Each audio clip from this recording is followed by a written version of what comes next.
Muy buenos días, gente. Vamos allá con otro vídeo más del canal.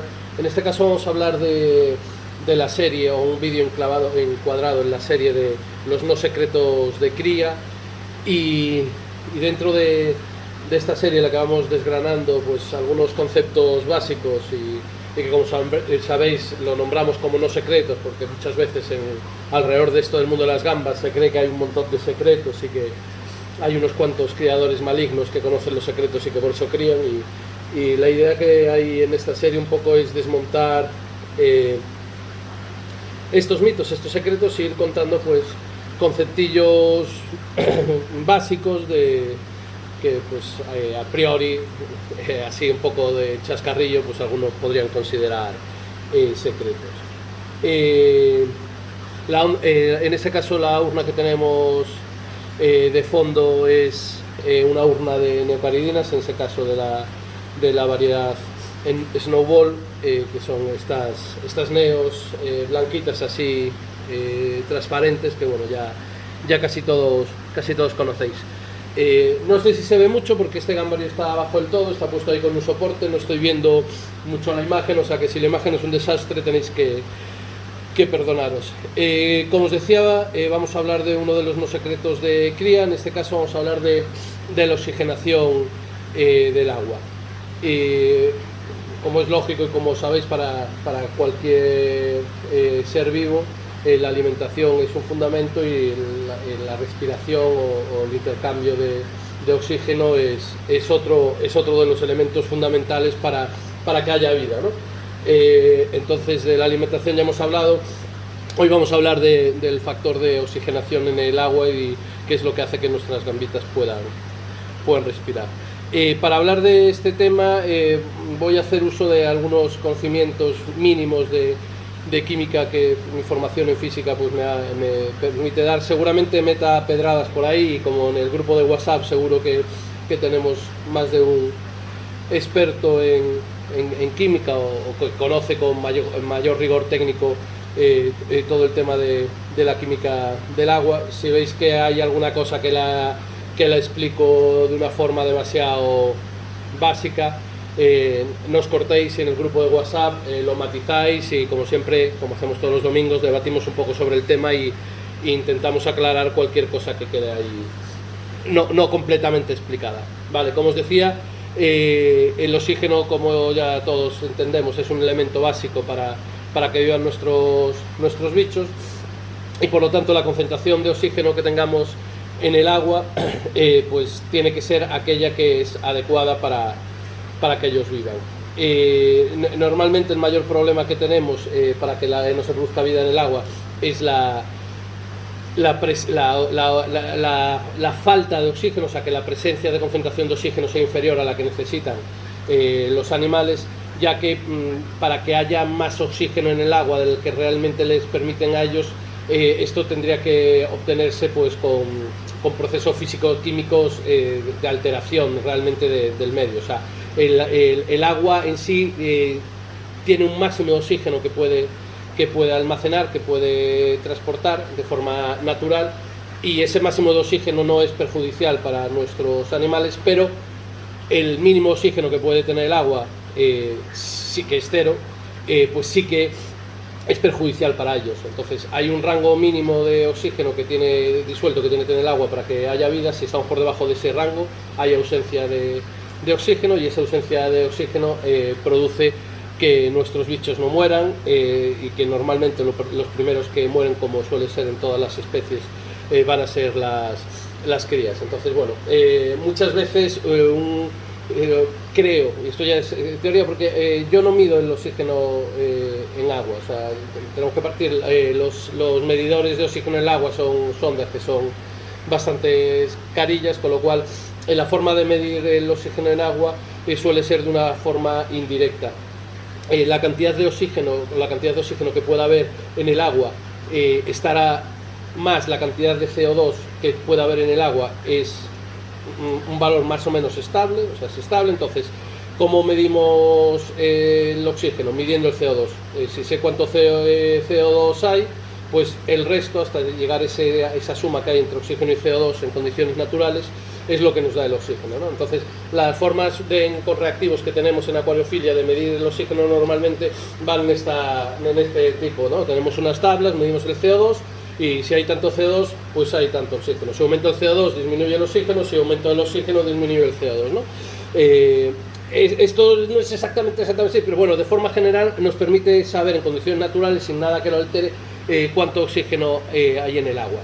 Pero no es la forma correcta, ¿no? La forma correcta sería medirlo con unos aparatos que no disponemos. De esta forma, ya diciéndoos que no mido el oxígeno, he introducido ya uno de los factores que alteran el oxígeno, y es el CO2. Si nosotros metemos de forma no natural CO2, pues aportando CO2, como se hace muchas veces en acuariofilia, lo que vamos a hacer es que disminuya el nivel de oxígeno al tener que el agua transportar más CO2. Al transportar más CO2 tenemos menos oxígeno. Entonces, todo aquello que implique aportar CO2 va a implicar, por el otro lado, que disminuya el oxígeno en el agua, ¿no? Entonces, pues si meto algo para aportar CO2, pues para abonar mis plantas, lo que sé es que ya voy a tener una concentración menor de oxígeno en mis gambarios. Por eso, aparte de que el efecto que produce en el CO2, la aportación de CO2 en el pH, que es bajarlo, el mayor problema que tiene la aportación de CO2 a los acuarios, a los gambarios en este caso, es que tenemos que ser un poco cautos, porque si le chuzamos demasiado CO2, lo que vamos a hacer es que nos carguemos la concentración de oxígeno en el agua y podamos bajar del mínimo que necesitan nuestras gambas. Otra de las cosas que consumen oxígeno en nuestros gambarios, pues la oxidación de la materia orgánica.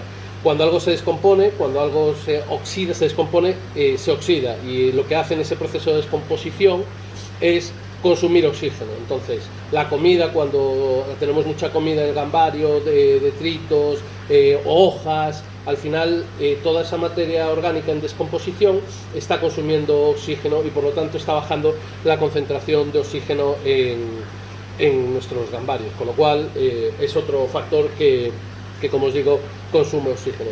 El tercer factor que consume oxígeno, aunque sea de una forma puntual, pues son las plantas, el verdín, los musgos, toda la materia que tiene clorofila, toda la materia que produce fotosíntesis. Y por las noches, como sabemos, esos seres vivos, las plantas, lo que hacen es absorber oxígeno y liberar CO2, con lo cual es otro consumidor de oxígeno en nuestro gambario. Otro factor que hay que tener en cuenta en cuanto a la concentración de oxígeno es que en el fondo, que cuanta más presión hay, menos oxígeno tenemos, con lo cual en el fondo del gambario va a haber menos oxígeno que en la superficie, por tres factores distintos. Uno, que se estoy comentando, que es la presión. A más agua encima, menos oxígeno, menos capacidad tiene el agua de mantener oxígeno. Hay otro factor que influye, que es que, como veremos después, la forma de aportar oxígeno, hasta ahora solo estamos hablando de las formas en que se consume el oxígeno, es mediante intercambio gaseoso con la superficie. Cuando estoy en el fondo estoy más lejos de la superficie, con lo cual estoy más lejos del sitio donde me está entrando, renovándose el oxígeno, con lo cual la concentración de oxígeno es menor, porque si es un gradiente, simplemente porque el aporte de oxígeno viene por la superficie. Y el tercer factor que hace que en el fondo tengamos menos oxígeno que en la superficie es que es en el fondo donde tenemos mayor cantidad de materia orgánica en descomposición.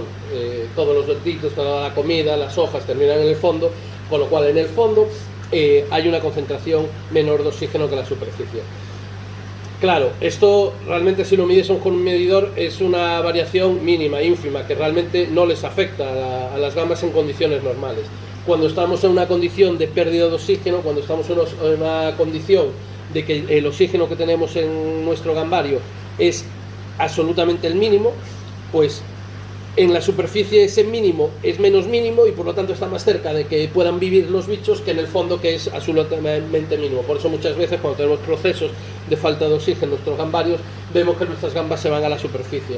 No es que se vayan a intentar respirar del aire porque no respiran en el aire, sino porque hay un pequeño gradiente, como os estoy diciendo, de concentración de oxígeno en nuestro gambario, que hace que en la superficie haya un poquito más de oxígeno cerca de la superficie que en el fondo, ¿no? Entonces, pues cuando están muriendo, se están ahogando, van buscando y se van yendo hacia arriba, pues poniendo de manifiesto este gradiente de oxígeno, concentración de oxígeno que os comento que existen en nuestros gambarium, que ya os digo que es absolutamente mínimo, no es una cosa que digamos, oh, pues tienen que estar arriba porque si están abajo, no, vamos a ver, solo en las condiciones extremas, yo os digo, cuando ya llegamos al mínimo oxígeno, eso se manifiesta y puede afectar a la vida. El tercer factor, y se me ha ido la pinza, con lo cual ya me volverá, que afecta, o el último factor que afecta a la concentración de oxígeno es la temperatura. La capacidad que tiene el agua de transportar oxígeno es inversamente proporcional a la temperatura. Es decir, al subir la temperatura, al agua, hablando mal, le cabe menos oxígeno. Entonces, cuanta más temperatura hay, menos oxígeno le cabe al agua. Con lo cual, es más fácil que esté en el mínimo de... Mira, tengo ahí un descarte, perdonad. Que no la puedo ver. No hay que salga. Os decía que cuanto más suba la temperatura, menos capacidad tiene el agua de llevar oxígeno, con lo cual más fácil es que perdamos el mínimo que necesitamos de oxígeno. Por eso la temperatura es otro de los factores fundamentales que tenemos a la hora de oxigenar el agua. Hemos hablado de cómo se consume el oxígeno. ¿Cómo recupera el agua ese oxígeno que consume? Bueno, otro de los consumidores que más les importa de oxígeno, como es lógico, son nuestros bichos. A más bichos, más oxígeno consumen, con lo cual más oxígeno necesitamos volver a aportar al agua. ¿Cómo reaportamos ese oxígeno que consumen nuestras gambas, que consumen la materia en descomposición? Pues ¿cómo se lo volvemos a aportar? Pues la forma más directa y la natural es con el intercambio de gases que se producen en la superficie. En la superficie del agua, el agua al interaccionar con la atmósfera intenta igualar o recuperar esa concentración natural, ese equilibrio de oxígeno que tiene el agua. Entonces intenta recuperar ese oxígeno. Entonces, por eso decíamos, en la superficie hay más oxígeno, el agua está más oxigenada, tiene más oxígeno disuelto, porque en la superficie es donde está cogiendo ese oxígeno del aire.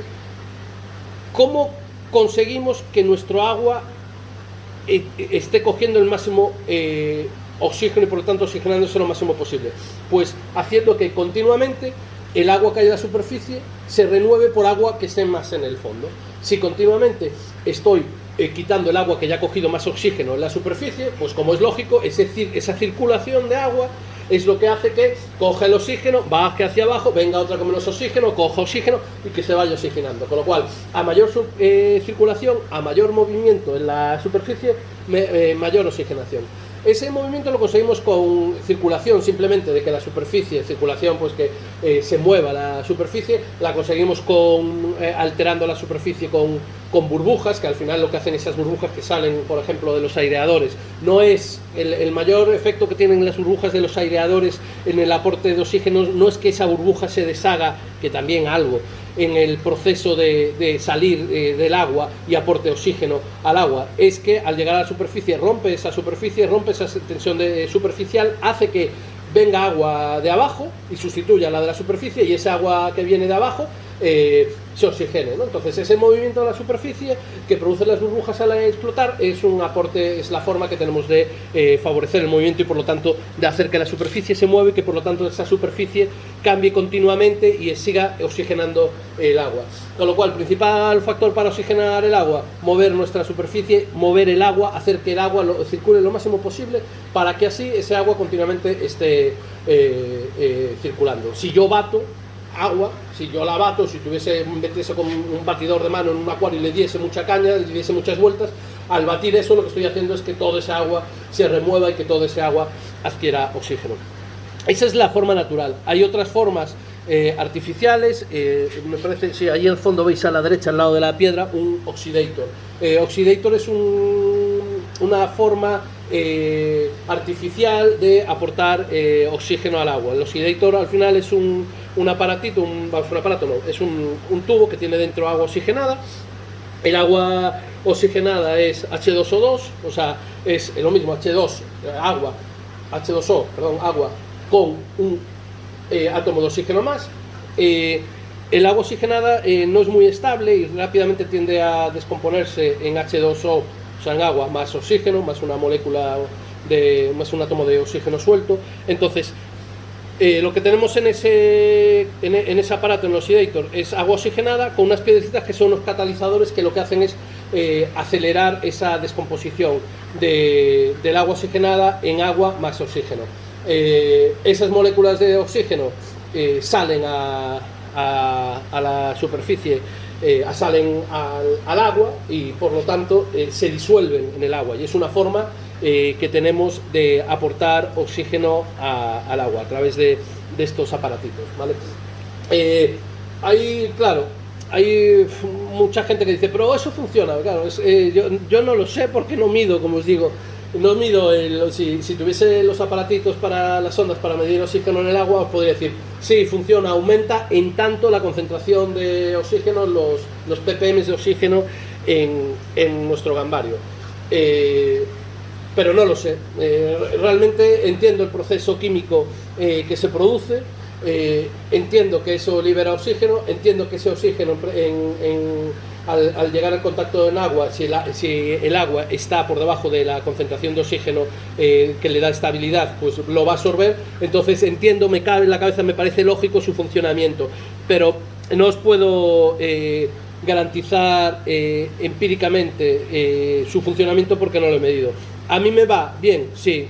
Yo en aquellos gambarios en los que tengo mucha densidad de población suelo tener los oxidators, y yo en verano suelo tener los oxidators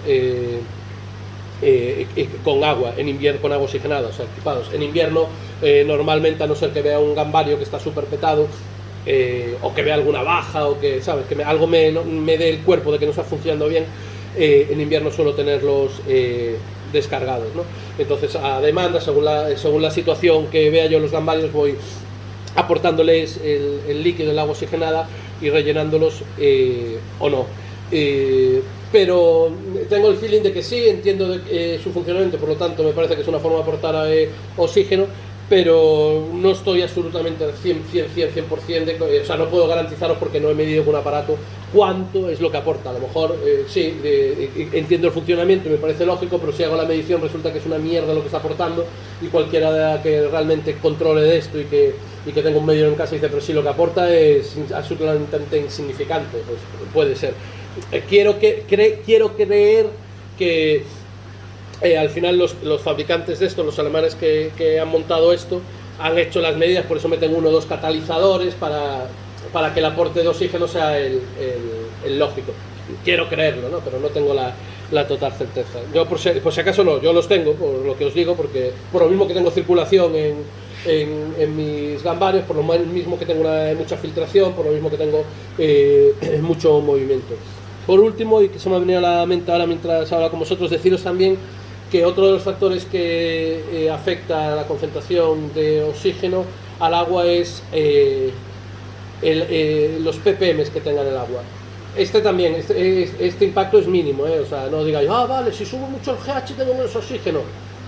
Vale, sí, si subes el GH tienes menos oxígeno, pero es insignificante. Pero sí que efectivamente a mayor sólidos disueltos en el agua, al mayor GH, por ejemplo, hay, digamos así, menos espacio para el oxígeno, y por lo tanto cabe menos oxígeno. La cantidad menos de oxígeno que cabe entre un GH4 y un GH6, pues seguramente, si alguien hace un estudio, será absolutamente insignificante y probablemente no tenga nada que ver con el agua,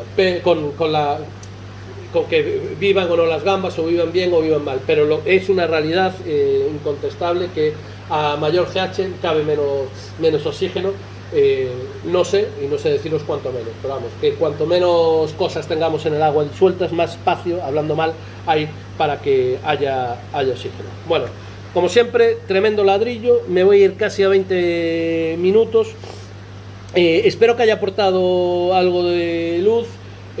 Como os digo, siempre enhorabuena a los que hayáis llegado aquí hasta el final, y perdón por aquellos que se dedican profesionalmente a estos temas y haya dicho alguna burrada o términos poco serios como la cantidad de oxígeno que cabe en el agua y estas formas un poco simplistas de explicar las cosas, y invitaros a todos a que en el grupo de WhatsApp, sobre todo aquellos que tenéis más conocimiento en química del agua, podáis aportar para completar alguna cosilla que seguro que me he dejado. Venga, un saludo, gente.